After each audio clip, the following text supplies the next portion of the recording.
मनोविज्ञान परीक्षा विशेषांक के इस चौथे वीडियो में मैं इनके आप सभी का स्वागत करता हूं। साथियों, आज हम डिस्कस करेंगे यूनिट फर्स्ट के बारे में। मुख्य रूप से दो चीज़ों पर हम बात करेंगे। पहले हम लेंगे अभिवृद्धि और विकास का जो कॉन्सेप्ट है उसके बारे में, और दूसरा सबसे इम्पोर्टेंट, हर बार यहाँ से प्रश्न आ रहा है, विकास के सिद्धांत। हालांकि मैंने एनसीईआरटी को कवर किया है और इसमें से सिंपल ही प्रश्न बनता है कि इनमें से कौन सा विकास का सिद्धांत है या नहीं है। तो ये विकास के सिद्धांत जितने भी हैं वो सिर्फ आपके दिमाग में होने चाहिए। तो आइए डिस्कस करें। सबसे पहले है अभिवृद्धि और विकास, और मैं इसको ऐसे बोल दूं कि मापन और मूल्यांकन, तो कोई गलत नहीं है, क्योंकि मापन भी तो क्या एक संकुचित अवधारणा है, केवल एक पक्ष की बात करता है, क्वांटिटी मेजर करता है। वैसे ग्रोथ क्या है, मात्रात्मक, और विकास क्या है, मात्रात्मक के साथ साथ गुणात्मक। अभिवृद्धि मध्य किशोरावस्था तक होती है, यानी मेच्योरिटी तक, परिपक्वता तक, और विकास जीवंत पर्यंत चलता है, गर्भाधारण से लेके आपका मृत्यु तक।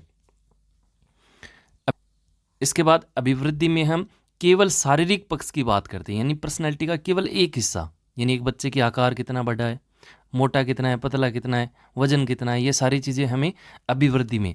जबकि विकास की बात करें तो ये व्यापक है, इसमें सारे पक्ष, शारीरिक विकास के साथ साथ बच्चे का मानसिक विकास, संवेगात्मक विकास, सामाजिक विकास, यानी ऑल डेवलपमेंट।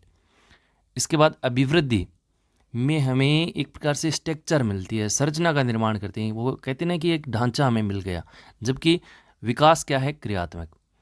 और ये देखो, एक पक्ष की बात करता है तो संकुचित अवधारणा है, सीमित है, जबकि विकास क्या है, व्यापक है। अभिवृद्धि मापन योग्य है, यानी मेजर कर सकते हैं कि बालक कितना बड़ा है, लेकिन एक बालक कैसा है ऐसे तो हमें मूल्यांकन से ही पता चलता है। तो विकास क्या है, मूल्यांकन योग्य है। अभिवृद्धि बाह्य स्वरूप है, हम देख सकते हैं लंबाई कितनी बड़ी है, उसका आकार कितना बड़ा है, तो ये दृश्यात्मक हम इसे कह सकते हैं। जबकि विकास क्या है, आंतरिक स्वरूप है।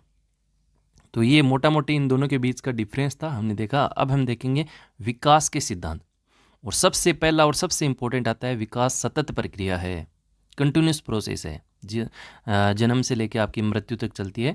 तो ये सतत प्रक्रिया, इसको थोड़ा सा ध्यान में रखिएगा। दूसरा, विकास क्या है, व्यक्तिगत प्रक्रिया है, इंडिविजुअल है। नेक्स्ट है, विकास सुव्यवस्थित क्रम में होता है। अब यहाँ सुव्यवस्थित क्रम का मतलब क्या है, सिर से पैर की ओर। दूसरा है भीतर से बाहर की ओर।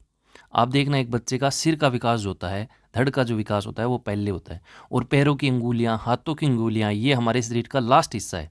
तभी तो एक बच्चा दौड़ना लास्ट में होता है, भागना दौड़ना लास्ट में चीज़ें होती हैं। लिखना बच्चे को लास्ट में आता है, बहुत टाइम के बाद आता है। तो सिर से पैर की ओर, इसको हमने नाम दिया सिफेलोकोडल, और भीतर से बाहर की ओर इसको नाम दिया है प्रोक्सीमोडल। ये नाम भी आपको थोड़े से ध्यान में होने चाहिए। इसके बाद है, विकास अंत्यक्रिया का परिणाम है।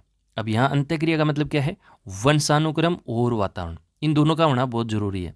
और इसका सबसे अच्छा उदाहरण यूट्यूब पे आप सर्च करना, मोगली गर्ल, जिसको वंशक्रम तो मिला था लेकिन उसको वातावरण नहीं मिला था। अब 1.5-2 साल की बच्ची पता नहीं किस कारणों से वो जंगल में चली जाती है, तो जंगल में उसका लालन पालन बंदरों के द्वारा करते हैं। 10-12 साल वो बंदरों के बीच रहती है। किसी को पता चला कि यार एक लड़की बंदरों जैसा व्यवहार करती है, जंगल में है, उसको लाया गया, तो पता चला उसका सारा डेवलपमेंट चला गया था, यानी विकास जो है वो बिल्कुल जीरो था। क्यों? क्योंकि यहाँ पे वातावरण उसको नहीं मिला। वंशक्रम मिला था लेकिन वातावरण नहीं मिला था। तो ये चीज़ें हैं, तो दोनों का बड़ा इंपॉर्टेंस है। इसके बाद है, विकास के विभिन्न पक्ष अंतर संबंधित है। वो कहते हैं ना कि शारीरिक विकास अच्छा है तो उसका मानसिक भी अच्छा होगा, संवेगात्मक भी अच्छा होगा, सामाजिक भी होगा। तो सारे पक्ष एक दूसरे से क्या है, इंटर रिलेटेड है। इसके बाद है, विकास संचयी होता है। संचयी का मतलब एक प्रकार से स्टोर होना। नेक्स्ट है, विकास सामान्य से विशिष्ट की ओर होता है। ये इंपॉर्टेंट है, इस पर काफ़ी प्रश्न बने हैं। ऑप्शन में मिलता है विशिष्ट से सामान्य, मगर ऐसा नहीं है। आप खुद भी देख लो, एक बच्चा होता है वो सामान्य क्रिया पहले सीखता है लेकिन विशिष्ट क्रिया बाद में सीखेगा। जैसे चम्मच से खाना खाना लास्ट में सीखेगा, वो पहले पूरे हाथ से खाता है, फिर अंगुलियों से खाना खाता है, उसके बाद धीरे धीरे वो चम्मच का प्रयोग करने लगता है। तो चम्मच से खाना खाना एक प्रकार से विशिष्ट क्रिया, तो ये है सामान्य से विशिष्ट। नेक्स्ट है, विकास की भविष्यवाणी की जा सकती है। वो कहते हैं ना कि भूत का पग पालना में दिख जाए, तो वही बात है। नेक्स्ट है, बालक और बालिकाओं में विकास की दर में भिन्नता होती है। हाँ, अलग अलग अवस्थाओं में अलग अलग गति से विकास होता है। कई अवस्थाएं ऐसी होती हैं जिनमें बालकों का विकास तेज गति से होता है, कई अवस्थाएं ऐसी होती हैं जिनमें बालिकाओं का विकास तेज गति से होता है। तो बिल्कुल सही है। नेक्स्ट है, विकास लंबवत न होकर वर्तुलाकार होता है। अब यहाँ वर्तुलाकार का मतलब क्या है, इस प्रकार से स्पाइरल, और इसका सीधा मतलब यही है कि पीछे का विकास हुआ है कि नहीं हुआ।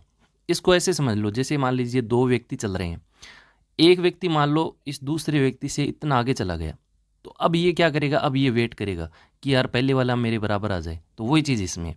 तो विकास क्या है, लंबवत नहीं है, क्या है, वर्तुलाकार है, स्पाइरल है, ध्यान रखिएगा। नेक्स्ट है, विकास की आरंभिक बुनियाद महत्वपूर्ण है। इस पे 2011 में प्रश्न भी आ चुका है। वो कहते हैं ना कि बच्चे की जितनी नींव मजबूत होगी वो उतना ही प्रगति करेगा। तो वही चीज़ है।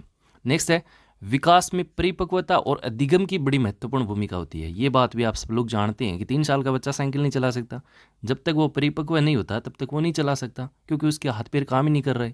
तो जैसे ही वो बड़ा होगा, एक प्रकार से 13-14 साल का होगा, तो वो साइकिल चलाना भी सीख जाएगा। तो कहीं ना कहीं परिपक्वता भी जरूरी है। नेक्स्ट है, विकास की प्रत्येक अवस्था के अपने एक जोखिम होते हैं। बिल्कुल सही बात है, सारी अवस्थाएं हैं, खुद का एक अपना एक दायरा होता है। जैसे आपकी किशोरावस्था है तो बड़े तनाव और दबाव तूफान की अवस्था है, तो इसमें ध्यान नहीं रखा गया तो वो गलत रास्ते पे चला जाएगा। ऐसे ही बाल्यावस्था है, शिशुअवस्था है, सबके अपने दायरे हैं, सबके अपनी जोखिम है। नेक्स्ट है, विकास सांस्कृतिक परिवर्तनों से प्रभावित होता है, वही वातावरण वाली बात है। नेक्स्ट है, विकास एकीकृत रूप में होता है।